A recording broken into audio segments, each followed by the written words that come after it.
sur la CRR3 et CRD6. Donc, au cours de ce webinaire qui durera 1h15 jusqu'à 18h45, nous aborderons les thèmes des impacts et puis des principales évolutions en lien justement avec la CRR3 et CRD6. Ce webinaire sera animé par Evelyne Ngotué et Evelyne est associée à AVGES Formation et experte notamment sur les thèmes risques et les thèmes ballons. Excusez-moi. Oui, vous pouvez les micros. C'est bon? Parfait, merci beaucoup. Et je jouerai également le rôle du modérateur pendant ce webinaire. Voilà, au niveau des différents sponsors de ce webinaire, vous avez l'AVGES Formation, qui est un organisme de formation spécialisé dans l'assurance. Vous avez également Montagne Advisory, qui est une structure de conseil affiliée à l'AVGES de formation qui accompagne les banques et assurances sur les problématiques réglementaires et risques. Et puis, vous avez Rectalens, qui est une structure de recrutement orientée recrutement de profils financiers, risque management, conformité pour les banques et assurances. Ce webinaire est également animé en partenariat avec l'OCBF, qui est une association professionnelle indépendante qui réunit de nombreuses banques de la place parisienne et qui propose une offre de formation et puis également 2 tables rondes. Voilà. Au niveau des différents contacts, Monsieur Zbaï sur la partie formation, moi-même sur la partie Montagne Advisory et puis Rectalens, et puis Madame Isabelle Folpin qui sera votre contact sur les aspects OCBF, en lien avec l'OCBF. Vous recevrez bien évidemment ce support de présentation, vous le recevrez demain par email. Donc, ce webinaire durera 1h15, 18h45. Vous pouvez poser vos questions au travers du chat. Nous y répondrons au travers du webinaire. Et puis également, nous laisserons quelques minutes en fin de webinaire pour répondre aux dernières questions. Je vais maintenant passer la parole à Evelyne Ngotué, qui est associée à AVGES Formation. Et tu peux également prendre la main sur la partie partage de la présentation.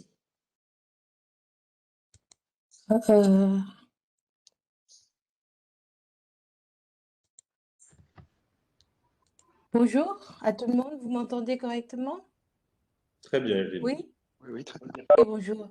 Donc merci, bonjour à tout le monde. Donc je me présente aussi. Alors je vais voir déjà si le partage est bon pour vous. Je me présente. Donc moi je suis Evelyne Ngotué. Donc je suis actuellement en charge de tous les sujets prudentiels au sein de l'AVGES. Précédemment, je suis ingénieure de formation Supélec Centrale Paris. J'ai été formée initialement pour être trader. Simplement, à la fin de mon parcours d'ingénieur, je me suis rendu compte que j'avais certes les compétences techniques, mais en termes de tempérament, ce n'était pas du tout mon truc. Je me voyais plus dans un travail collaboratif. Et c'est comme ça que j'ai un peu rejoint l'inspection générale de BNP Paribas à la sortie de mon parcours d'ingénieur. Je suis comme ça tombée dans la mamie de risk management et j'ai eu l'occasion comme ça de faire un peu le tour de banque en termes de type de risque audité, en termes de business line audité. Après l'inspection, j'ai rejoint GSCD, la partie dérivation matières premières de BNP Paribas et je m'occupais des problématiques de risque opérationnel front office. Ensuite, j'ai rejoint Dexia en risque de marché ALM transversal. Après, je me suis occupée des problèmes de reporting réglementaire, de gestion de projets réglementaires et transverses sur l'ensemble de la direction des risques. Et depuis 2019, je suis consultant, senior manager sur les sujets risk management et réglementation. Et en parallèle, depuis 2015, je fais de la formation. C'est une forme de hobby qui est devenue presque une activité principale puisque je passe plus de la moitié de mon temps actuellement en tant que formatrice. Je m'occupe du pôle prudentiel de formation au sein de l'AVGES. Et donc, depuis l'été dernier, j'ai rajouté une nouvelle casquette qui est celle d'écrivain. J'ai fait paraître aux éditions AVGES un livre qui s'appelle « Je comprends enfin le risque management bancaire ». L'idée, effectivement, c'est de pouvoir démocratiser ces notions-là autour du risk management. Donc moi, je suis ravie de passer cet après-midi-là avec vous et de discuter de ces sujets autour de la CRR3 et de la CRD6. Alors, c'est un sujet qui est d'actualité, mais tout de suite, je précise que le test qu'on va présenter, les évolutions qu'on va présenter ne sont pas encore tout à fait finalisées, puisqu'il y a encore des discussions au niveau du Parlement européen pour vraiment entériner la dernière version de ce test-là. Mais bon, en octobre dernier, il y a déjà un test de projet de rapport très abouti qui a circulé. Et donc, c'est sur cette base-là on va faire la présentation ce soir. Donc, il est possible que, in fine, il y ait encore 2-3 ajustements à la marge par rapport à ce qui sera présenté là. Est-ce que jusque-là, c'est clair pour tout le monde? Evelyne, c'est très clair. Est-ce que tu pourrais peut-être mettre la présentation en grand écran, s'il te plaît? Oui, d'accord. Donc, je vais mettre en grand écran. C'est en bas à droite de ton écran. Oui, oui, c'est bon. Là, c'est bon? Peut-être vraiment en mode diapo. Oui, là, c'est en mode diaporama. Non, c'est pas assez grand écran là. Oui, c'est un peu petit, oui. Euh, En fait, on voit votre diapositive à suivre. à suivre. Oui, Ah, tu Montez. étais presque. Oui. C'est vraiment sur à droite, la dernière icône en bas à droite. C'est avant la barre son. Oui, tout en bas. Tout en bas. En bas à droite de ton écran. Je vois pas trop. Bah, à ce moment-là, peut-être sinon. Vous avez des paramètres d'affichage et il y a 4 petits carrés et c'est le dernier en fait à droite. Paramètres d'affichage. Non, je pense que j'ai pas le truc. Ou alors à ce moment-là, si vous voulez, vous reprenez la main. Evelyne, je te propose une chose. Je vais Oui, reprendre la main sur la d'accord, présentation. d'accord, Juste que tu lis, très bien. ça te va? D'accord. Oui, oui, très bien.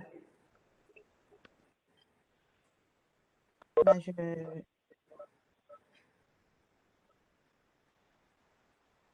D'accord, tu peux reprendre la main.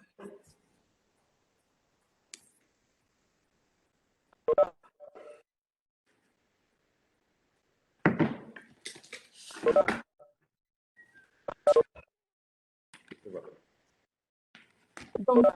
Donc, on va parler en fait effectivement de cette CRR3. Donc, la première chose, c'est que la CRR3 a un but principal qui est la transposition de la finalisation de BAL 3. Alors, la finalisation de BAL 3, c'est ce qu'on a appelé pendant longtemps BAL 4. C'était bien sûr un petit abus de langage hein, parce que BAL 4 en fait n'existe pas. Les membres du comité de Bâle ont toujours expliqué pourquoi ils voulaient vraiment qu'on maintienne le terme de finalisation de Bâle 3.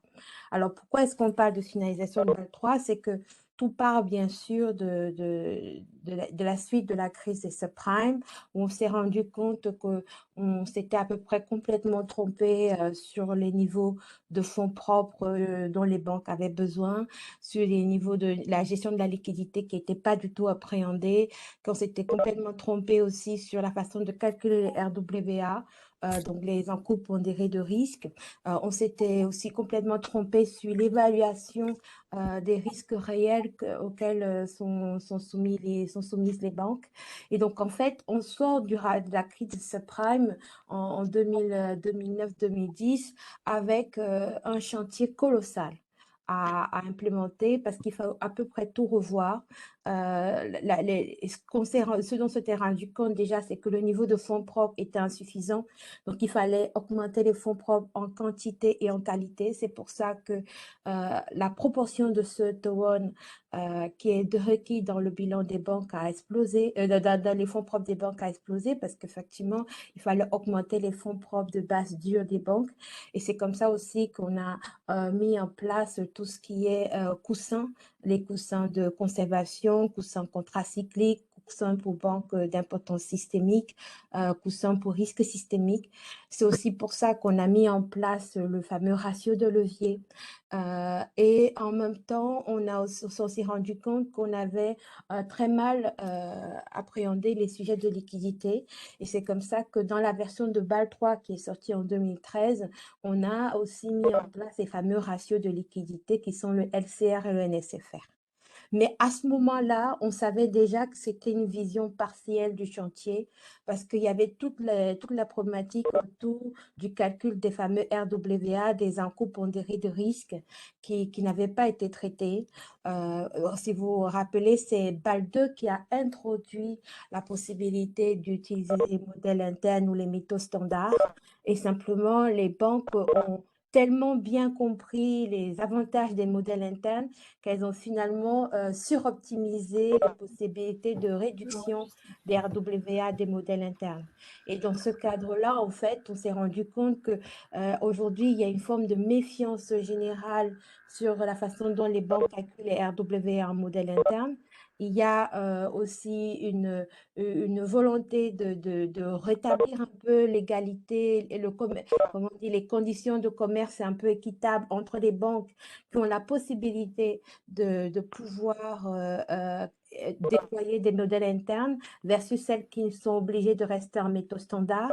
On s'est aussi rendu compte que même la méthode standard était quand même très perfectible parce qu'elle manquait encore de granularité, elle manquait encore de précision. Donc, il fallait aussi revoir de fond en comble la méthode standard. Et donc, c'est pour ça qu'ils se sont dit, bon, on va faire une première version de BAL 3 qui va surtout s'attaquer au numérateur du ratio de solvabilité, au ratio de levier et au ratio de liquidité. Ça, c'est le BAL 3 de 2013. Et on va s'attaquer en frontal à l'ensemble du dénominateur du ratio de solvabilité dans le cadre des LWA avec la finalisation de BAL 3. Et donc, ce test-là est sorti en décembre 2017. Il devait rentrer en vigueur en janvier 2022, mais à cause On du n'entend Covid, plus. ça a été... Ah, vous m'entendez plus? Si, Evelyne, très bien. Si Oui, on entend très donc, bien, Evelyne, ouais.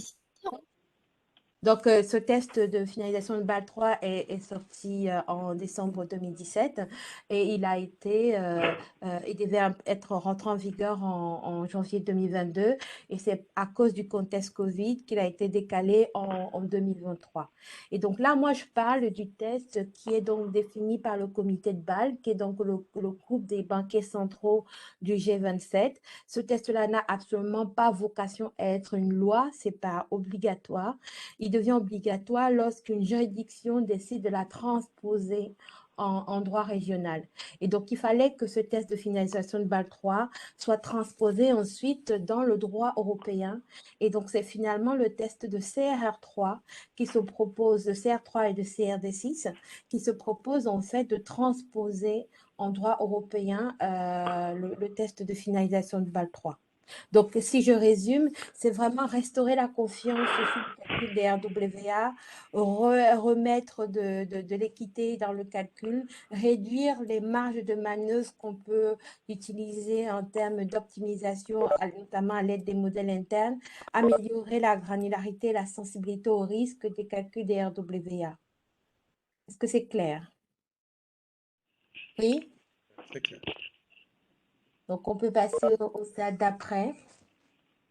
Et donc, en fait, on a la CRR3 qui arrive et qui transpose en droit européen le test de finalisation de BAL 3. Mais ce qui est important à avoir en tête, c'est que cette CRR3, CRD6 va beaucoup plus loin que simplement transposer le test de finalisation de BAL 3. C'est-à-dire qu'effectivement, il y a un pavé très important du test qui décline en droit européen et on va le voir, le test de finalisation de BAL 3. Mais il y a aussi une volonté de renforcer la résilience des banques européennes au sortir de la pandémie. Donc, il y a un certain nombre de mesures qui vont accompagner justement l'accompagnement de sortie de crise. Et des grandes nouveautés de la CRR3 par rapport même au test balois, c'est l'inclusion du risque ESG. Le risque ESG, c'est le risque environnemental, social, gouvernance. Ce risque-là a pour vocation cette gestion de risque a pour vocation à sensibiliser les banques sur tous les enjeux qui vont être tout à fait importants et conséquents liés au réchauffement climatique, liés à la transition énergétique vers une économie bas carbone, de zéro émission de carbone, en ligne avec les fameux accords de Paris. Et donc là, on peut dire que le test de CRA3 est en avance de phase par rapport au comité de Bâle, puisque le comité de Bâle n'avait pas traité ce sujet-là dans son test de 2017. Là, la CRA3 a un pavé très conséquent sur ce sujet-là. Il y a aussi un autre aspect, notamment dans la CRD6 qui apparaît, c'est tout ce qui est harmoniser les règles de supervision. On veut encore une fois éviter qu'au sein de l'Europe, on ait un peu du sur-mesure où on pourrait avoir des pratiques de supervision en France qui soient différentes des pratiques de supervision en Belgique ou en Italie. Donc, il y a une volonté de définir les règles de travail communes pour l'ensemble des autorités de supervision en Europe et notamment aussi gérer les situations des nouveaux pays tiers. Donc, dans les nouveaux pays tiers, on a la Grande-Bretagne. Excusez-moi, pouvez-vous s'il vous plaît couper les micros? Excusez-moi. Merci beaucoup. Je vous remercie. Oui. Donc, ce que je disais, c'est que notamment, une des avancées de la CRD6, c'est définir les règles de supervision qui seront applicables notamment pour les nouveaux pays tiers comme le Royaume-Uni. Pourquoi? Parce que aujourd'hui, on va se retrouver dans la situation où on a plusieurs filiales et plusieurs succursales d'établissements du Royaume-Uni qui sont donc implantées en Union européenne.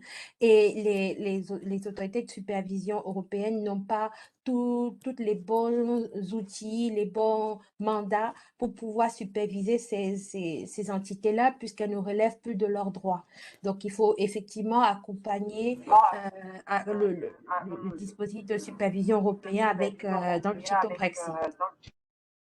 J'ai un retour dans mon... OK.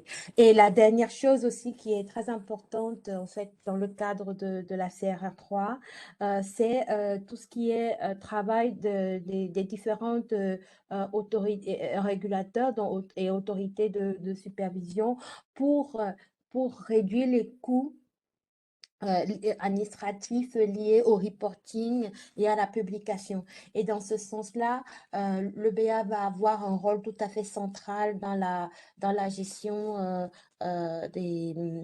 va avoir un rôle tout à fait central dans la publication, notamment du pilier 3, puisque désormais, la vocation de l'EBA sera aussi de centraliser tous les piliers 3, les fameux documents de référence que les banques doivent publier sur base au moins annuelle pour les plus petites et sur base trimestrielle pour les plus importantes. Donc là, effectivement, il y a un mandat supplémentaire qui est donné à l'EBA pour centraliser et standardiser encore plus la publication des informations financières des banques. Donc, c'est quand même un test très conséquent. Il est presque plus conséquent que ce qui avait été anticipé parce qu'effectivement, naturellement, quand on attendait la CRR3, on s'attendait surtout à ce qu'on développe le pavé transposition de la finalisation de BAC 3. Et là, finalement, on se retrouve avec un test qui est beaucoup, beaucoup plus lourd que ce qui était prévu. Et ce qui peut être un peu impactant, c'est le fait qu'on sort tout juste de l'implémentation de la CRR2 puisqu'elle est rentrée en vigueur en juin 2021. Et c'était déjà un bon morceau à implémenter. Beaucoup de gens avaient à juste titre pensé que ce test de CRA2 était déjà une partie de BAL 4, mais en fait non, c'était juste la suite de la transposition du BAL 3 2013 qui n'avait pas été transposé encore, comme par exemple le ratio de levier ou le ratio NSFR, et aussi un peu en forme de voiture-balai, la transposition de toutes les évolutions réglementaires qui avaient été faites, que ce soit au niveau du comité de BAL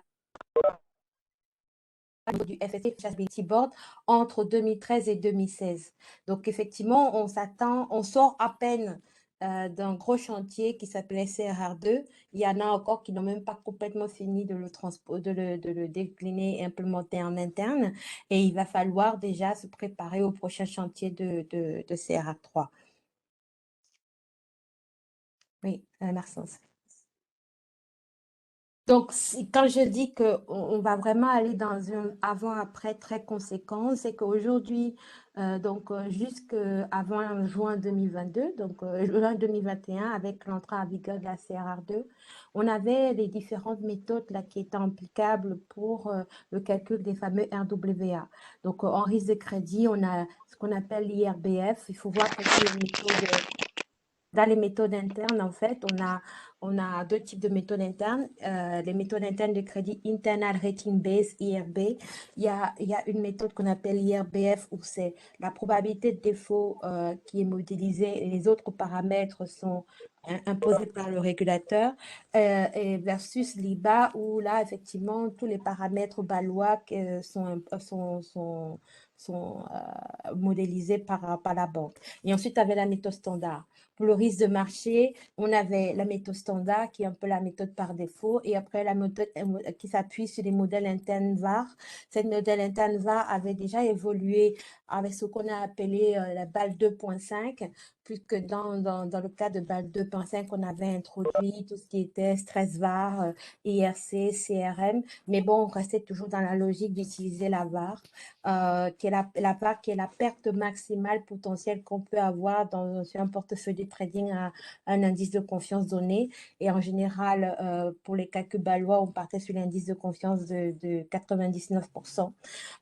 Ensuite, on avait au niveau du risque opérationnel, on a puisque là, c'est encore le présent, on a trois méthodes. On a la méthode BIA qui calcule les exigences de fonds propres, le risque opérationnel en prenant simplement le PNB moyen sur les 3 dernières années auquel on applique une pondération de 15%. On a la méthode standard qui est un peu plus granulaire, qui découpe l'activité en ligne métier et il y a des pondérations qui sont appliquées sur le PNB moyen sur les 3 dernières années. Cette pondération va de 12% à 18% suivant le risque présumé de l'activité. Et après, on a la méthode AMA qui est la méthode modèle interne sur le risque opérationnel. Et donc, cette méthode-là s'appuie notamment sur les incidents historiques de pertes que la banque a déjà eues, auxquels s'ajoute aussi une analyse prospective où la banque doit imaginer les scénarios de risque potentiels de pertes qu'il pourrait avoir sur les différentes activités sur la base des fameuses 7 catégories de risques.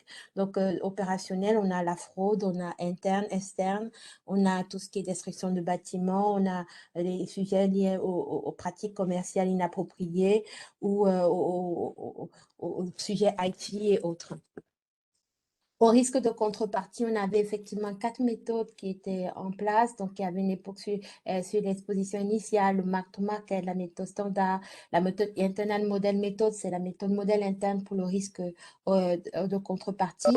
Ce pavé-là a déjà bougé parce qu'avec la CRR2, le pavé sur le risque de contrepartie a bougé puisque toute l'approche standard de risque de contrepartie a été modifiée avec l'entrée en vigueur de la fameuse SACCR, qui est donc la nouvelle méthode pour estimer l'exposition sur les dérivés en métaux standards. Et après, pour le risque CVA, il y avait aussi d'autres modèles, d'autres méthodes, notamment internes et standards, qui étaient en place. Et tout ce dispositif-là a été ou va être profondément modifié. Donc, et donc, en fait, il n'y a pas une seule approche qui n'a pas été revue. Donc, on va avoir une méthode, par exemple, de risque de crédit révisé, où on va avoir des nouvelles pondérations, des nouvelles valeurs de paramètres valois pour l'IRBF, la méthode, on va dire, la méthode modèle interne de base. On va avoir aussi des nouvelles attentes pour l'approche IBA, la méthode de modèle intégral pour le risque de crédit. On va avoir des nouvelles approches pour l'approche standard. L'approche standard même aussi va évoluer parce qu'on va rechercher quelque chose de beaucoup plus granulaire, beaucoup plus sensible au risque, c'est le mot-clé. Ils vont vraiment être très attentifs à cette notion de sensibilité au risque et de granularité. Si vous regardez le tableau actuel de la matrice standard pour le risque de crédit, vous allez voir qu'il y a pas mal de cas où on a, par exemple, deux ratings différents pour une exposition, mais derrière, on a la pondération qui est appliquée est la même.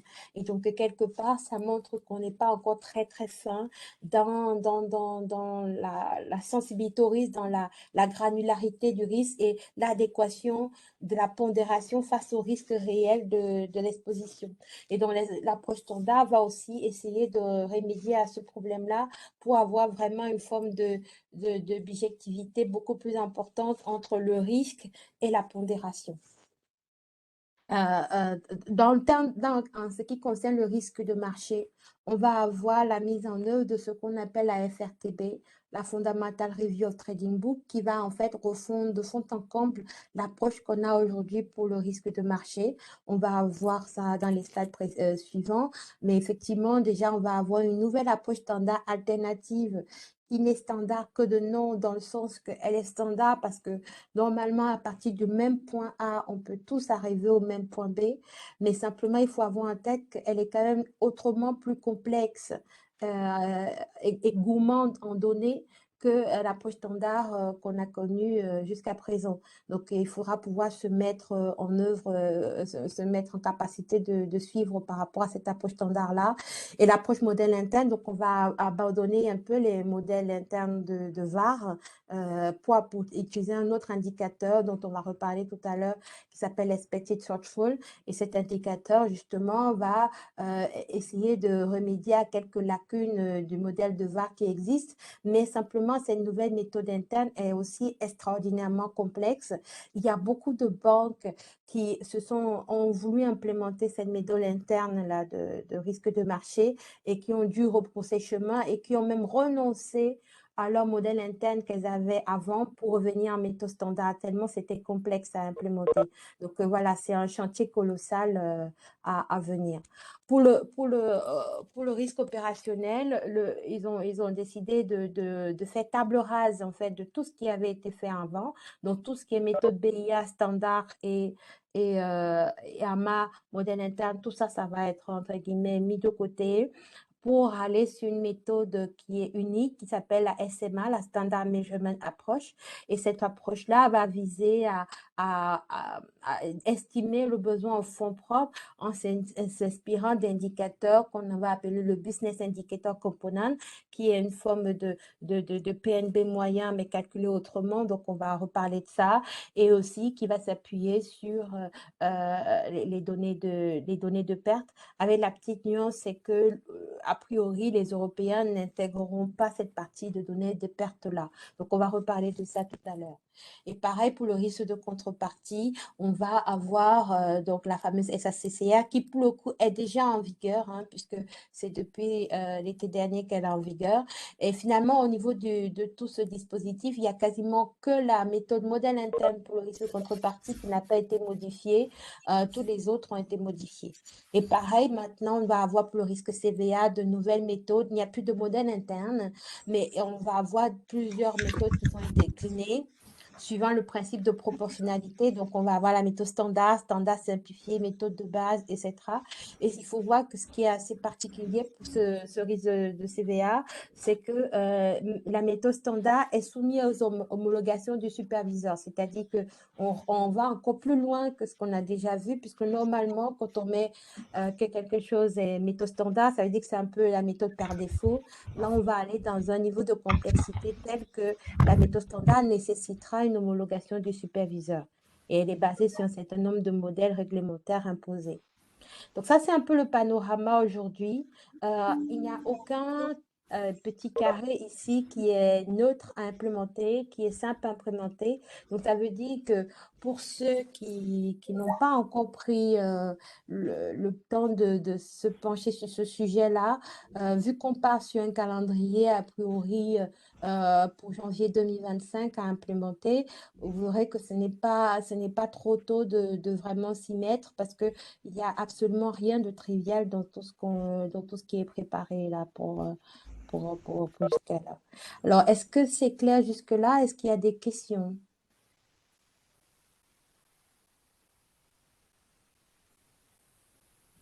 Est-ce que c'est clair? Oui, Evelyne, c'est très clair. Alors, on a une question en lien avec la VAR et la Oui, finalisation de Val 3. oui, je veux bien écouter. Je ne vois pas la question. C'est quoi la Elle est au question? niveau du chat. La Ah, question du est chat. donc, Il faut que je donc retrouve la le VAR chat. n'est plus admise pour la finalisation de Val 3. Ah non, non, alors ce serait trop facile. Ce serait trop facile parce qu'en fait, ce qu'ils ont fait, c'est ils ont arrêté d'utiliser la VAR comme métrique de base pour estimer le besoin en fonds propres. Mais par contre, pour le backtesting, c'est la technique qui consiste à comparer les prédictions du modèle, puisqu'on parle de modèles statistiques qui ont qui estiment l'avenir, hein. Donc, forcément, il y a des marges d'erreur. Et donc, comment on contrôle qu'un modèle statistique est fonctionnel, est robuste, c'est qu'on va comparer a posteriori que les résultats des prédictions du modèle sont conformes avec ce qui s'est réellement passé. Et aujourd'hui, on n'a pas encore réussi à backtester la fameuse expected shortfall. Donc, pour backtester, pour challenger la robustesse du dispositif, on a encore besoin de la VAR pour ce backtesting-là. Donc, la VAR est entre guillemets débranchée pour le besoin d'estimation de son propre, mais n'est pas débranchée pour les besoins de challenge, de robustesse de modèle via la backtesting. Et donc, en fait, pour casser l'ambiance tout de suite, on va devoir maintenir on va devoir maintenir tout le dispositif, c'est-à-dire qu'on va maintenir la VAR, on va mettre en place les petites shortfall et on va aussi devoir mettre en place le modèle, la méthode standard, même pour ceux qui vont partir en modèle interne, parce qu'on a besoin des trois méthodes qui tournent en même temps. Alors, pour la CVA, toutes les méthodes demandent une homologation. Alors, il y a la méthode standard qui demande une homologation du superviseur, très clairement. Et le truc, c'est que les autres méthodes sont soumises à des seuils. C'est-à-dire que c'est ce qu'on appelle le principe de proportionnalité. Il faut pouvoir montrer qu'on respecte un certain nombre de seuils pour pouvoir être éligible à ces méthodes-là. Donc, quelque part, on va devoir, si on pense que, par exemple, on est éligible à la méthode de base, il faut voir si on respecte les seuils et il faudra mettre en place des contrôles continus pour vérifier qu'on ne dépasse pas ces seuils-là, pour pouvoir avoir le droit de le faire. Donc, ce n'est pas une homologation, mais c'est quand même une notification qu'on va les utiliser et s'assurer qu'on a la bonne justification pour pouvoir le faire.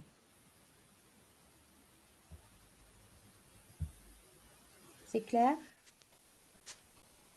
Et donc, une des principales, oui, vas-y, tu peux tourner, Maxence. Une des principales nouveautés, effectivement, du dispositif de finalisation BAL 3/CRR3, c'est la mise en place de l'output floor. Alors, l'output floor, l'ambition, c'est d'essayer de... peut-être j'ai des retours dans mon casque, mais l'ambition de la POFOR, c'est essayer de rétablir une forme d'équité entre les banques qui utilisent des modèles internes et celles qui utilisent des méthodes standards. Donc, l'idée, c'est quoi? C'est qu'une banque qui utilise des modèles internes va calculer ses RWA totaux. Donc, dans ces RWA totaux, il y aura une petite contribution des modèles internes de crédit, des modèles internes de marché, éventuellement de contrepartie. Il y aura aussi un petit bout de standard. On va additionner tout ça et on va regarder l'équivalent de ce que la banque était censée avoir si elle avait été que en méthode standard. Donc, mettons par exemple qu'une banque qui a des modèles internes dans son calcul des RWA a un total de RWA égal à 60, égal à 60. par exemple. Mais que si jamais, pour les mêmes expositions, elle avait calculé ses RWA en méthode standard et que le total aurait dû donner 100, à ce moment-là, on va ramener le 60 qu'elle a à 72,5. C'est-à-dire que le gain que la banque pourrait avoir grâce au modèle interne par rapport à si elle avait été complètement toujours en méthode standard, ne pourra pas dépasser à terme 27,5% de l'équivalent standard. Ça permettra comme ça de rétablir une certaine forme d'équité. Alors, le point qu'il y a par rapport à ça, c'est que la banque va donc devoir prouver en permanence qu'elle respecte son output floor. C'est-à-dire qu'en permanence, elle va devoir prouver que le gain qu'elle a en méthode standard ne dépasse pas les 72,5. Et le seul moyen pour pouvoir le faire, c'est de calculer en parallèle les deux chiffres. C'est-à-dire qu'elle va devoir, au niveau des chaînes de production, avoir une chaîne de production qui calcule la méthode standard et une autre chaîne de production qui calcule la méthode interne. Il faut voir un truc, c'est que jusqu'à présent, les banques qui avaient des modèles internes sur une partie de leur portefeuille n'étaient pas obligées de calculer les RWA en méthode standard sur la partie du portefeuille qui était homologuée interne. Maintenant, ce sera obligé de calculer sur tout l'ensemble du portefeuille. Donc, ça revient peu ou prou à doubler les chaînes de production, en fait, pour pouvoir prouver à chaque fois qu'on respecte bien le ratio. Alors, la bonne nouvelle, c'est pour ceux qui veulent quand même regarder le verre à moitié plein, c'est qu'on va avoir une forme de phasing, c'est-à-dire qu'on va progressivement passer de 50% à partir de janvier 2025 à 72,5% en 2030. Donc, c'est vraiment à partir de 2030 que le gain sera de 27, on va aller crescendo. Ça veut dire quoi? Ça veut dire qu'à partir de janvier 2025, pour celles qui ont des modèles internes, elles vont devoir prouver que le gain qu'elles ont en utilisant les méthodes standards ne dépasse pas 50% de ce qu'elles auraient dû avoir si elles avaient été en méthode standard et qu'elles n'avaient pas eu les modèles internes. Et quand je dis prouver, c'est qu'elles vont calculer cet indicateur-là et aussi elles vont devoir le publier. Donc, c'est-à-dire que dans le fameux document pilier 3, dans le fameux document de référence, il va falloir effectivement rendre public les deux chiffres, ce qui veut dire qu'il va falloir calculer un ratio de solvabilité sur la base des méthodes internes homologuées. Et aussi éventuellement calculer un ratio de solvabilité avec l'équivalent standard et en évitant qu'il y ait trop de mauvaises surprises parce que la mauvaise surprise qu'on pourrait avoir, c'est une banque qui a un ratio de solvabilité de 18% par exemple en méthode interne et qui finalement en équivalent standard est à 9%. Ce qui fait que dans un cas, elle apparaît comme presque très, très, très bien capitalisée et dans l'autre cas, elle apparaît presque comme pas assez. Donc, il peut y avoir quelques effets légèrement pervers dans cette publication-là, mais il faudra être sensible à ça. Alors, par rapport à ça, on a encore une fois, si on regarde le verre à moitié plein, on va voir que normalement, le comité de Bâle prévoyait un démarrage en janvier 2025 de ce phasing-là. Et la CRR3, en tout cas, le papier qui circulait l'année dernière, aurait décalé de 2 ans le dispositif. Donc, du coup, on gagne un peu plus de temps. Mais c'est un output floor, c'est un ratio, mais qui a un impact opérationnel important parce que ça va donc demander de doubler une chaîne. Mais ce n'est pas le seul impact de l'output floor, c'est qu'il y a certaines banques, par exemple, je prends les expositions sur les entreprises. Certaines banques, surtout les plus grandes, finançaient ces entreprises-là parce qu'elles calculaient les RWA en méthode standard, en méthode modèle interne, et donc elles arrivaient à avoir des RWA relativement faibles. Donc le risque et le coût en fonds propres de l'investissement sur les petites entreprises n'était pas conséquent. Maintenant qu'elles sont obligées de calculer aussi en standard pour les besoins de l'output floor, ça peut les décourager de financer certaines expositions, notamment qui sont très gourmandes en RWA en standard, alors qu'en modèle interne, on arrive quand même à avoir des chiffres plus intéressants. Donc, du coup, la CRR3 a proposé une forme de phasing sur la prise en compte de certaines pondérations standards pour les banques qui utilisent les modèles internes aux besoins de l'output floor. Donc, dans la CRA3, il y a tout un tas de mesures dérogatoires parce que la crainte du comité de base, c'est que la crainte, pardon, du Parlement européen, pour le coup, c'est que la mise en œuvre de cette CRA3 entraîne une désaffection de certaines banques sur certaines catégories d'exposition qui seraient trop coûteuses en standard et qui donc ne serait plus économiquement intéressante. Evelyne, pour information, il te reste 30 minutes. Ah, bon, il faut qu'on accélère. On continue. Donc, pareil, dans l'approche standard, je vous ai dit, l'approche standard, elle a été revue de fond en comble, hein. Donc, on va avoir quelque chose de beaucoup plus granulaire. Pour les entreprises, on va avoir, par exemple, pour les établissements dans les banques, on va avoir deux approches standards. Une approche standard qu'on va appeler ECRA, qui va s'appuyer sur les expositions, sur les pondérations externes et les ratings externes, comme ça a déjà été le cas depuis, mais un peu plus granulaire. Et on va avoir une pondération qu'on appelle SCRA pour les expositions non notées. Là, on peut tourner le slide, on part deux slides plus loin. C'est qu'en fait, c'est juste ici, pour que vous compreniez, slide 12, que vous compreniez ce que je suis en train de dire, c'est qu'en fait, avant, on avait les pondérations et après, on avait une colonne là qui s'appelait pas de notation quand les notes n'étaient pas disponibles.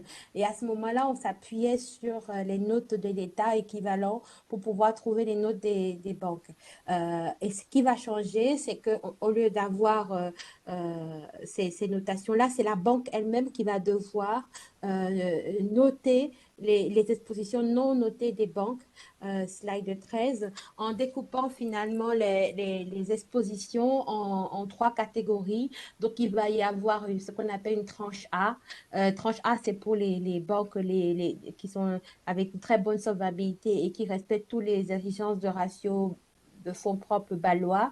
On va avoir la tranche B qui va être pour les banques qui ont un certain risque de crédit, mais qui respectent au moins les minimums de ratio de fonds propres requis. Et après, la tranche C pour les autres tranches, pour les autres banques qui ne respectent aucun de ces critères-là. Et pour chacune de ces tranches, on va avoir des pondérations qui seront progressives dans ce sens-là. Ce qui veut dire qu'aujourd'hui, la grande nouveauté, c'est que pour les expositions non notées sur les banques, il va y avoir cette espèce de tranching là qui va être mise en place, qui va remplacer les notes un peu forfaitaires qui étaient prises en s'appuyant sur les pondérations des États. Donc, il y a un petit exercice à faire en interne pour s'assurer qu'on est bien capable de segmenter notre encours d'exposition sur les banques non notées sur cette méthodologie-là. On peut continuer. Slide 14. Autre chose aussi qui est nouveau sur le risque des crédits, c'est tout ce qui est financement spécialisé. Donc, il y a une catégorie qui s'appelle les financements spécialisés qui a été créée dans le cadre de la CRR3. Cette catégorie regroupe à la fois les financements d'infrastructures, ça regroupe les financements d'objets et aussi les projets de matières premières importants. Et donc, en fait, par rapport à ça, il y a une définition précise de ce que c'est qu'un financement spécialisé dans la CRA3 et ça ne doit pas être lié à l'immobilier notamment. Et donc, lorsque le financement est noté, on va prendre la note qui existe et on va s'appuyer sur la grille de pondération des entreprises dont le financement spécialisé sera estimé comme une entreprise. Mais par contre, si le financement spécialisé n'est pas noté, à ce moment-là, pour les matières premières, on va mettre une pondération à 100%. Et pour les financements de projet, ça va dépendre de la phase dans laquelle est le projet. Donc, si le projet n'est pas encore livré, donc quand on parle de projet, c'est des grandes infrastructures comme des aéroports, des autoroutes ou des choses comme ça. Si le projet n'est pas encore noté, on va avoir une pondération de 130%. Et une fois que ce sera en phase opérationnelle, on va être sur une pondération de 100%. Il y a des cas où on pourrait avoir des pondérations plus faibles à 80% si vraiment il est de qualité qualité élevée, notamment par rapport aux problèmes environnementaux. Et c'est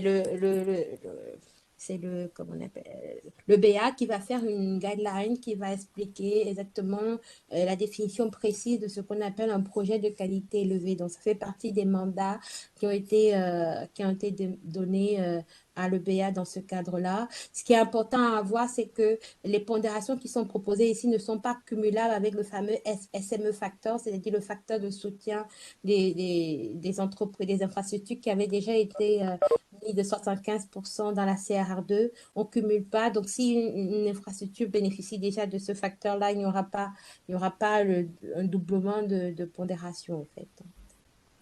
On peut continuer, slide suivant. Un autre gros chantier pour ceux qui font du crédit immobilier hypothécaire.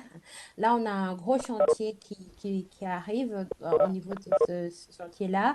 C'est le fait que, si vous avez en tête, aujourd'hui, quand on essaie d'évaluer les pondérations pour le crédit immobilier hypothécaire, on va faire deux distinctions. Est-ce que c'est de l'immobilier d'habitation? Et là, on va avoir une pondération aux alentours de 35%. Et quand c'est l'immobilier commercial, on va avoir une pondération aux alentours de 50%. Donc aujourd'hui, le dispositif est relativement simple. Ce qui va changer, c'est qu'on va introduire plusieurs notions. La première notion, c'est ce qui est écrit un peu dans le slide, comme le remboursement des prêts ne dépend pas fortement des flux de trésorerie générés par le bien immobilier, ou le remboursement des prêts dépend fortement des flux de trésorerie générés par le bien immobilier. En anglais, ils appellent ça IPRE, Income Producing Real Estate. Donc, en gros, pour faire simple, c'est de dire, est-ce que pour rembourser le bien, on utilise l'argent du propriétaire, ou alors on utilise l'argent, le bien s'autofinance lui-même, notamment pour des biens en location. Donc, dans le carré gris foncé, c'est des biens qui sont notamment en location. Et donc, dans ce cas-là, on considère qu'ils sont plus risqués que les biens qui sont, dont le financement dépend de l'argent de l'emprunteur. Et dans ce cas-là, ce qui va se passer, c'est que les pondérations seront différentes. De la première, entre guillemets, to-do list sera de pouvoir distinguer dans notre encours les encours qui sont dans le financement est issu des deniers de l'emprunteur versus les financements qui sont mis en autofinancement, qui sont notamment des biens locatifs, parce que ce ne sera pas les mêmes pondérations. Donc, il faut s'assurer que dans le système, on a les bons flags pour pouvoir bien distinguer ces différentes notions-là. Et la difficulté, c'est que on peut avoir l'information qui a été donnée lors du compromis de vente, comme quoi tel bien sera loué ou pas loué, mais au long de la vie du bien, le propriétaire peut avoir changé l'affectation du bien, et ça, il faut qu'on soit capable de le savoir, puisque derrière les matrices de pondération qui sont applicables, parce que tous les petits carrés que vous voyez sont des matrices, hein, ce ne sont pas des valeurs, ce sont des matrices qui dépendent de cette information-là. Donc, on ne pourra pas s'appuyer, on ne pourra pas faire l'économie d'avoir ces informations-là à jour. La deuxième chose aussi qui est très structurante, qui change, c'est qu'on va introduire cette notion d'ETV. Dans le test de finalisation de Batron, on parlait de LTV, Loan to Value. Donc, c'est le ratio prêt sur valeur. Au numérateur, on a le capital restant dû, on fait du prêt. Et au dénominateur, on a la valeur de la maison. Là, on va avoir plutôt l'ETV pour les Européens. Les Européens sont allés dans une notion un peu différente du comité de Bâle, puisque l'ETV, c'est l'exposure to value. Donc, au numérateur, on va avoir la valeur de l'exposition qui prend le bilan et hors bilan, alors que le comité de Bâle s'appliquait uniquement sur le bilan. Et au dénominateur, on va avoir la valeur de la maison. Donc, en fait, l'idée générale, c'est que plus cette fameuse ETV est faible, plus moins le bien est risqué, et donc la pondération aussi devrait être plus faible en conséquence. Et donc, il y aura une volonté de pouvoir calculer cette information-là. Et une des prises de distance, par exemple, des Européens par rapport au comité de Bâle, c'est que le comité de Bâle partait sur une valeur du bien qui était stable dans le temps, qui était la valeur en fait du compromis de vente. Et tant qu'il n'y avait pas un décrochage important de la valeur du bien sur le marché, on restait sur la valeur initiale du bien. les Européens ont pris plutôt une autre approche qui est de prendre les valeurs à jour du bien, en fait, en partant du principe qu'il y a des guidelines comme celle sur la politique d'octroi de crédit, comme sur la gestion du stock NPL, qui demandent justement qu'on mette déjà à jour les valeurs du stock d'hypothèque. Donc, on peut utiliser les valeurs à jour des stocks pour le faire. Le seul garde-fou qui est donné, c'est qu'il ne faudrait pas que la valeur qu'on renseigne au dénominateur soit plus importante que la moyenne sur les 3 dernières années de ce test-là. Y a-t-il un test spécifique pour les nouvelles règles pour loan to value? Ce que je dis finalement, les Européens partent sur l'exposure to value et pas la loan to value. Et donc, dans la CRR3, ils expliquent effectivement les modalités de mise à jour de cette exposure to value.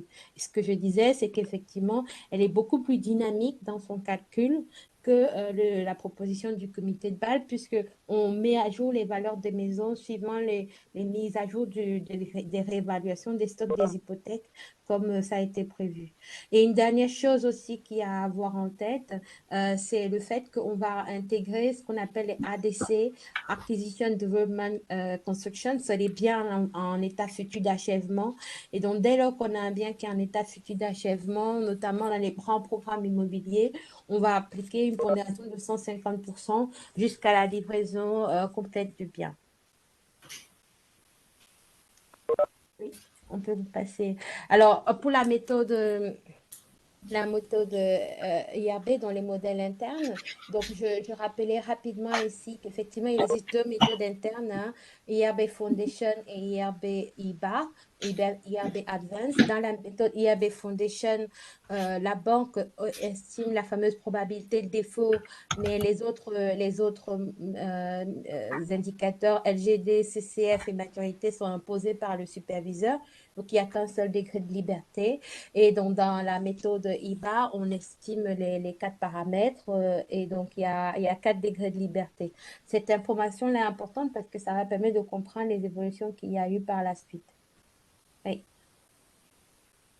Tu peux changer. Voilà. Et donc, en fait, si vous regardez, en fait, les fameux paramètres Balois PD, LGD, EAD, maturité, ça, c'est en méthode IRB, ils sont des paramètres d'entrée d'une fonction relativement horrible qui calcule les RWA.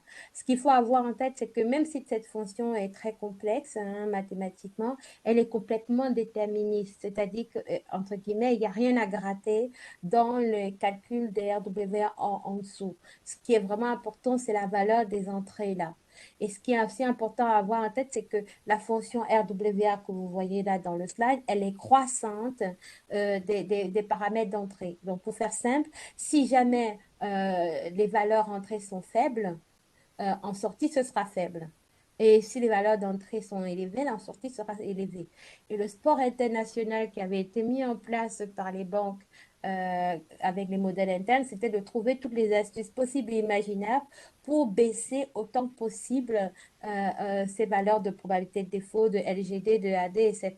D'où la finalisation de BAL 3 qui doit restaurer la confiance sur les modèles et éviter un peu le procès d'intention de suroptimisation qu'on nous a fait. Et donc, dans ce cadre-là, ce que va faire le comité de Bâle, et donc finalement aussi la CRA3, c'est de mettre en place ce qu'on appelle des input floors. Les input floors, c'est quoi? C'est qu'on va mettre des planchers en entrée des paramètres balois pour que justement en sortie, les données en sortie soient plus élevées, pardon. Je propose, si tu veux bien, si on n'a plus beaucoup de temps, Maxence, on va peut-être passer sur le risque opérationnel, parce que je pense que ça va aussi vous impacter de manière importante. Oui, C'est le slide. il C'est reste le 12 slide. minutes. Oui. Juste pour Oui. les participants, vous pouvez poser vos questions au travers du chat, nous y répondrons en fin de webinaire. Donc, c'est le slide. Juste, je termine ça et après, donc juste, tu peux, voilà, le slide. Précédent? Tu remets le slide 18 juste pour que j'explique ça et après on va passer sur le 19. Donc, ce que je disais, c'est que pour la méthode IRB, il va y avoir des input floors, c'est-à-dire qu'on va mettre des planchers en entrée des modèles de telle sorte que quel que soit la volonté d'optimisation des valeurs des paramètres balois, on ne puisse pas aller au-delà d'un certain niveau. Donc ça, c'est un point qui est important à avoir en tête.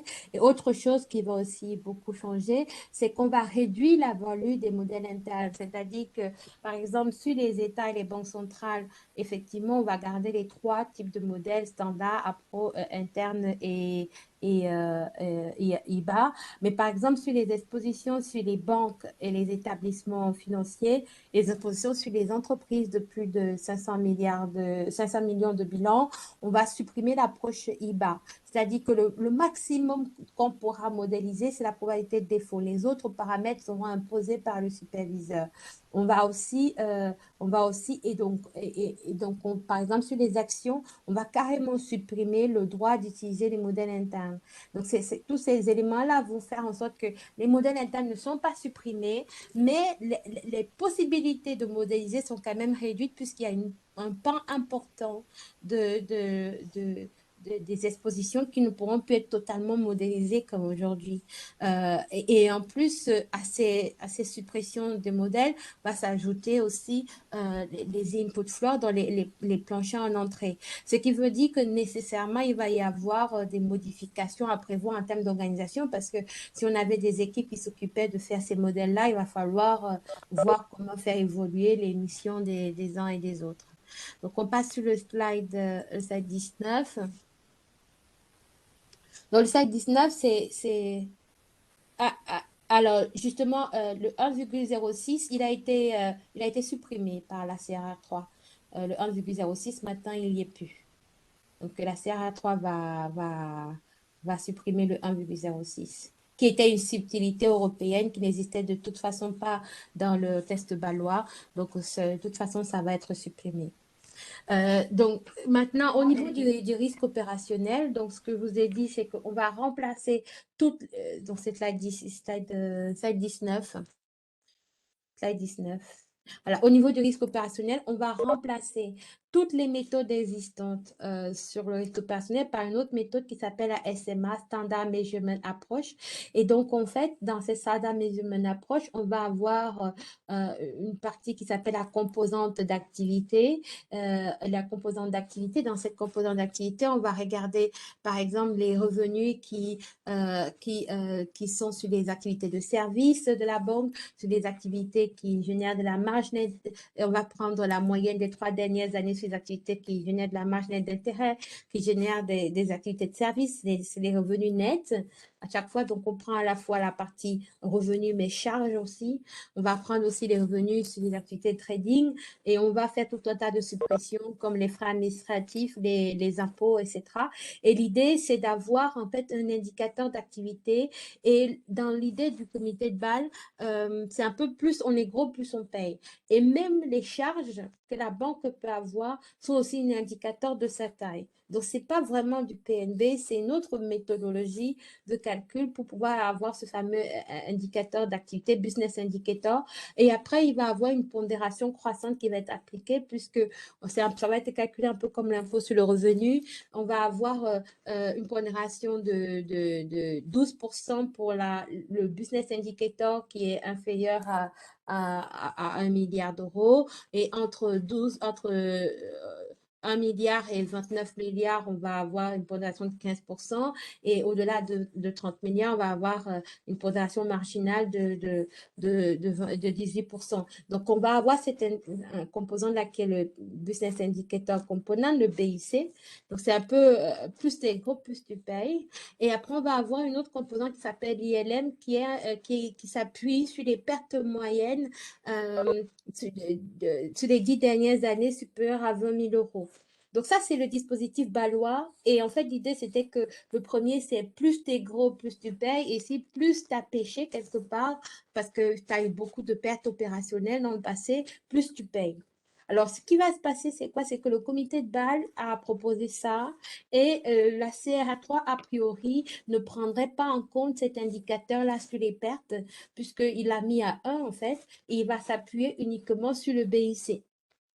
Donc, ça veut dire que nous, on n'aura pas forcément à calculer des multiplicateurs de pertes internes, sauf si sauf si on a un business indicator, donc cet indicateur-là, de 750 millions d'euros. Si on a plus de 750 millions d'euros, à ce moment-là, il y a des exigences de publication dans le cadre du pilier 3 sur les données de perte qui vont être faites. Mais une chose qui est certaine, c'est que pour tout le monde, quelle que soit sa taille, on va devoir monter en gamme en termes de dispositifs de gestion du risque opérationnel. Donc, pour ceux qui n'avaient pas encore des bases incidents carrées, pour ceux qui n'avaient pas encore des cartographies des risques, des gouvernances, des systèmes d'information adaptés pour bien suivre l'évolution du risque opérationnel, etc., tout le monde va devoir monter en gamme. Ça, c'est sûr, puisque c'est ce que dit la guideline. Mais en plus, si on a un BI qui est plus grand que les 750 millions d'euros, on aura des exigences supplémentaires de publication des données de perte, etc. Mais la partie fonds propres va se limiter uniquement sur la partie BIC, donc la partie indicateur des pertes composantes d'activité. Je propose qu'on passe 7 minutes. sur le pilier 3. Le pilier 3, donc slide 21. Donc, sur le pilier 3, ce qui va se passer, effectivement, c'est qu'à partir de 2025, l'EBA va centraliser toutes les publications des documents de référence, enfin, la partie du document de référence qui est relative au pilier 3. Et là, ce sera valable pour toutes les banques, quelle que soit leur taille. Et l'EBA va nous fournir un certain nombre de templates qu'on va devoir remplir. Et sur cette base-là, il va consolider et il va pouvoir les publier sur un site Internet unique où on pourra aller sur ce site-là et retrouver tous les documents pilier 3 de toutes les banques, quelle que soit leur taille. Celles qui sont de taille plus modeste vont être sur une base annuelle et celles qui sont sur des tailles plus grandes vont être sur des bases trimestrielles, etc. Donc, ça veut dire quoi? Ça veut dire qu'il va falloir se préparer à rentrer dans ce moule-là.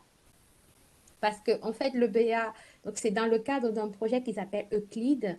Ce projet-là vise en fait à réduire. Ce projet Euclide vise en fait à réduire la charge de reporting et de publication des banques. Et donc, dans ce cadre-là, le BA va centraliser toutes les informations. Il va proposer aux banques une forme de chronogramme, c'est-à-dire qu'un rétro-planning où il va dire, bon, bah voilà, si vous voulez qu'on puisse publier pour le 15 avril, il va falloir que vous m'envoyiez les templates à telle date, qu'on ait le temps de faire éventuellement des allers-retours, etc. Donc, il va falloir rentrer dans ce timing-là, sachant qu'avant d'envoyer les templates à l'EBA, il va falloir que nous aussi, on ait notre gouvernance interne qui ait fonctionné et qu'on ait eu toutes les étapes de validation interne des informations. Et n'oubliez pas que la CRR2 impose aux dirigeants de banque de certifier personnellement la qualité des informations qui sont publiées dans le pilier 3. Donc, ça veut dire qu'en fait, quelque part, le délai se raccourcit pour nous. Donc, il va falloir se mettre en capacité de rentrer dans ce moule-là de l'EBA. Et sachant que ce qui est dit, c'est que pour les petites banques, elles pourront même plus avoir besoin de publier des informations en nom propre parce que le BA pourra tout faire pour elles. Et après, c'est celles qui voudront vraiment dupliquer le process qui pourront éventuellement se permettre de publier des informations en parallèle. Mais ce qui sera obligatoire, c'est de rentrer dans le moule de l'EBA avec les templates proposés, avec le calendrier proposé. Et le BA va faire des RTS d'ici 2025. Il va faire un certain nombre de RTS pour nous expliquer le détail des templates et ce qu'il attend de nous. Et au-delà de ça, il y a des informations qu'il faut déjà se préparer à produire. Slide 22. Il y a des informations complémentaires qu'il faut se préparer à produire, c'est-à-dire que jusqu'à présent, les NPL, par exemple, c'était surtout pour les grandes banques. Maintenant, toutes les banques, quelle que soit leur taille, vont devoir publier des informations sur les expositions non performantes, sur la CVA pour celles qui sont soumises à la CVA, sur la FRTB, sur le risque opérationnel, sur le risque ESG aussi. Toutes les banques vont devoir publier les informations indépendamment de leur taille. Ça fait partie des choses qu'il faut préparer. Donc, il y aura des templates. Il y a par exemple, je crois qu'on a déjà fait un autre ITS là-dessus sur les publications ESG. il va falloir se rentrer dans ce moule-là et être capable de le publier.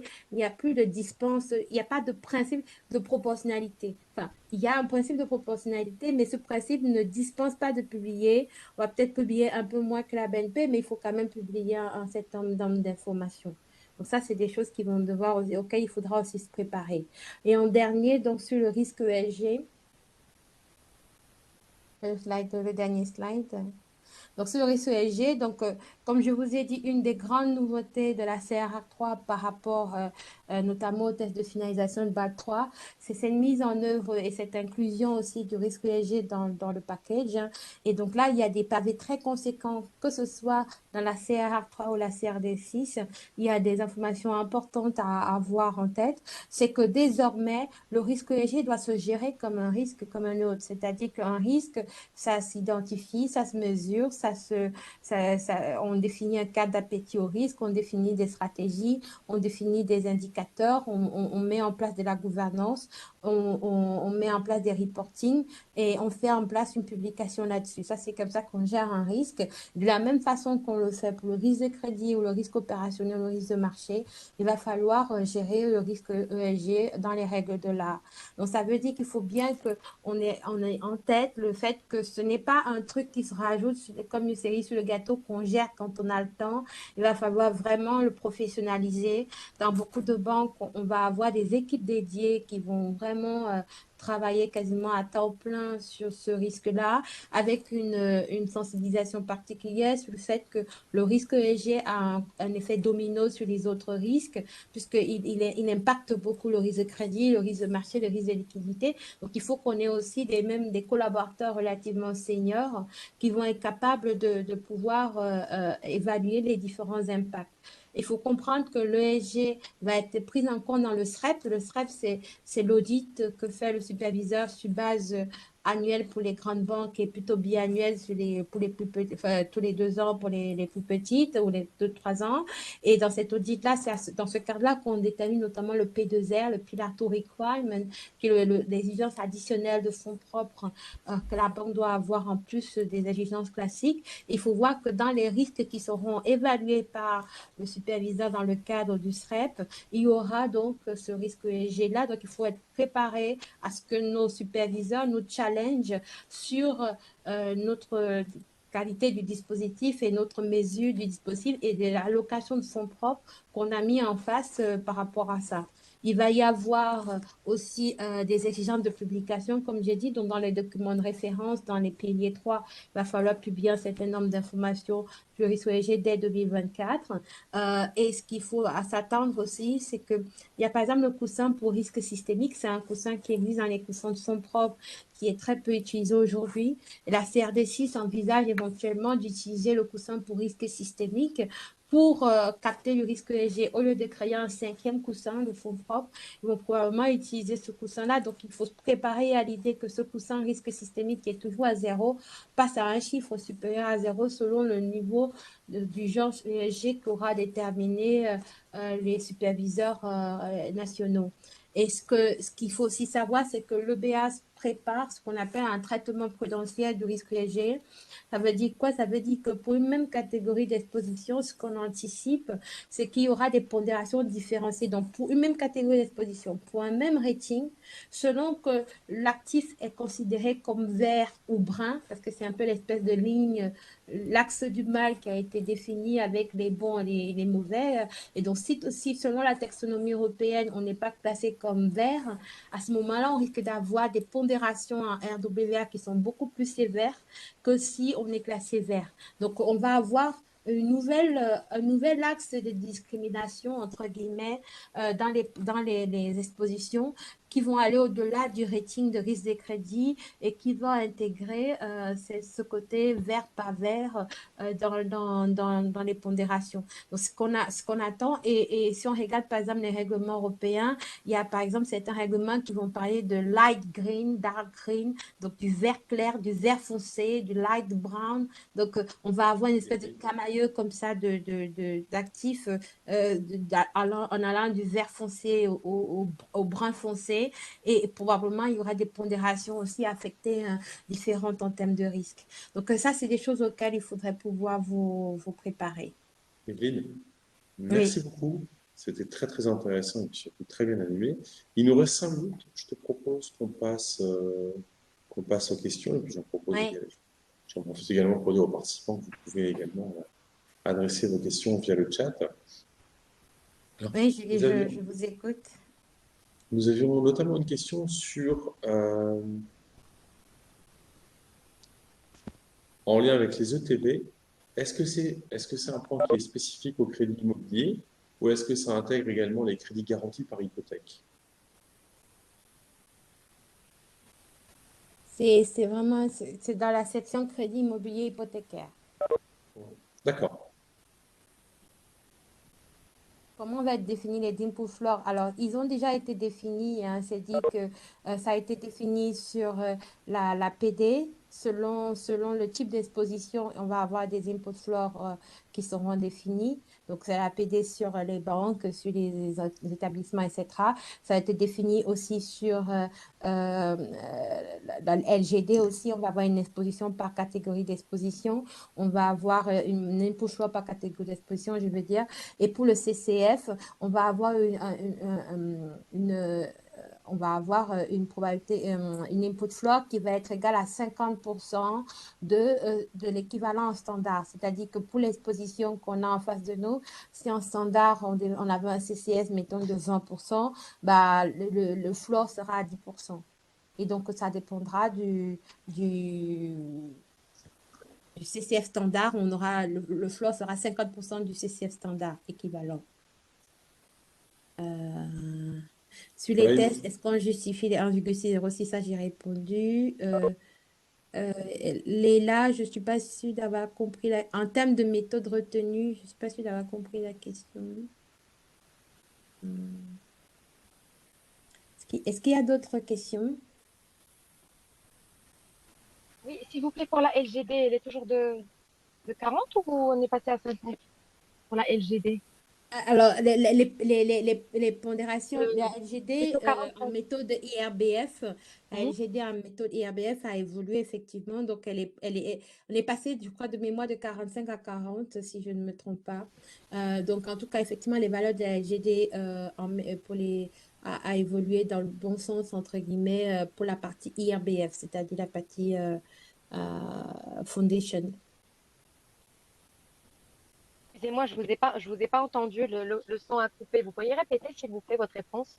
Je dis que les valeurs de la LGD en méthode IRBF ont été modifiées, plutôt dans le bon sens parce que de mémoire, on est passé de 45% à 40% pour certaines expositions.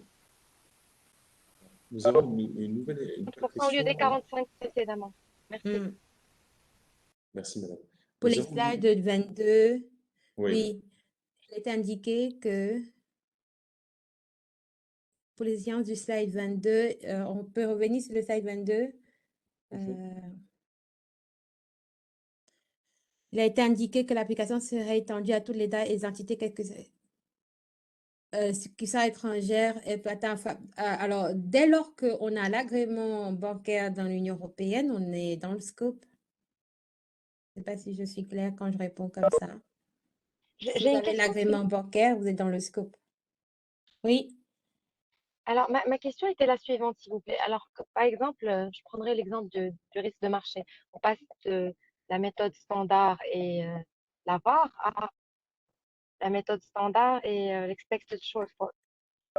Oui. La question est, est-ce qu'à chaque fois, quand il y a la sortie des textes, est-ce qu'on justifie justement le choix de ces modifications et de ces évolutions ou non?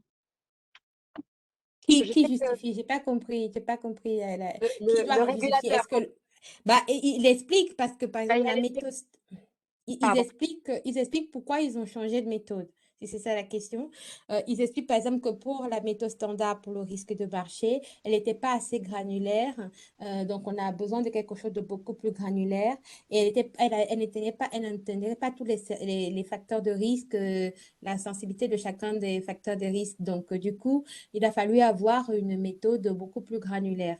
Et en plus, il faut voir que le risque de crédit avait été très mal appréhendé dans le cadre le cadre prudentiel du risque de marché jusqu'à présent parce que, à tort, les anciens membres du comité de Bâle considéraient que le risque de crédit était surtout dans la partie banking book, dans la partie qui est censée être détenue jusqu'à échéance et non pas dans la partie trading book. Et malheureusement, avec la titrisation, on a quand même un développement très important du risque de crédit dans le portefeuille de trading. Et donc, les deux approches visent notamment à mieux traiter le risque des crédits dans le portefeuille de trading. Donc, même l'approche standard du risque de marché introduit des nouveaux risk factors sur le risque des crédits. Il y a 3 nouveaux risk factors qui sont introduits sur le risque des crédits qu'il n'y avait pas avant. Et pour la méthode interne, ils expliquent effectivement que la VA, par exemple, a beaucoup de limites. C'est qu'elle nous dit qu'à 99%, on va perdre un montant inférieur ou égal, mettons, à 1 million. Mais il y a donc 1% des cas où on va perdre plus, mais elle ne dit jamais combien plus. Est-ce que c'est 10 fois plus ou 20 fois plus ou 100 fois plus? Et le problème, c'est que pendant les subprimes, on a vu qu'on pouvait perdre plusieurs dizaines, multiples de la VAR. Et donc, la VAR était incapable d'estimer ça. Alors que l'expected shortfall, qui est une moyenne sur la queue de distribution, va un peu mieux capter les événements extrêmes. Et autre chose aussi, c'est que, par exemple, une des hypothèses de la VAR, c'était qu'on avait un horizon de détention des actifs en trading book de 10 jours, c'est-à-dire que normalement, quand on achète un actif, aujourd'hui, on est le 11 mai, d'ici le 20 ou le 25 mai, on a déjà vendu l'actif. Sauf qu'avec la leçon des subprimes, on voit bien qu'on peut rester collé longtemps avec des titres en trading book. On n'a pas un horizon de liquidité qui n'est pas aussi court. Et donc, l'expected shortfall va aussi intégrer plusieurs horizons de liquidité. Il va imaginer qu'on peut rester 1 mois avec un titre, 6 mois, plusieurs mois en fait. Et donc, cette intégration des différents horizons de liquidité, ça permet d'avoir quelque chose de plus robuste. Donc, tout ça, il explique. Evelyne, merci Oui. beaucoup, c'était très clair. Oui. Il est 18h45 passé, donc je vous propose de clôturer ce webinaire qui a été animé, et merci beaucoup par Evelyne Ngotue, qui est associée à FGS Formation. Merci également à l'ECBF. Voilà, nous vous donnons rendez-vous pour le prochain webinaire qui aura lieu le 9 juin à 17h30 en lien avec la DSP3 et puis l'AFGES Montaigne et puis l'ECBF. Je vous souhaite une excellente soirée. Merci à tous. Au revoir. Merci beaucoup, Maxence. Merci à tous. Merci, Evelyne. Bonne soirée. Merci. Merci à tous.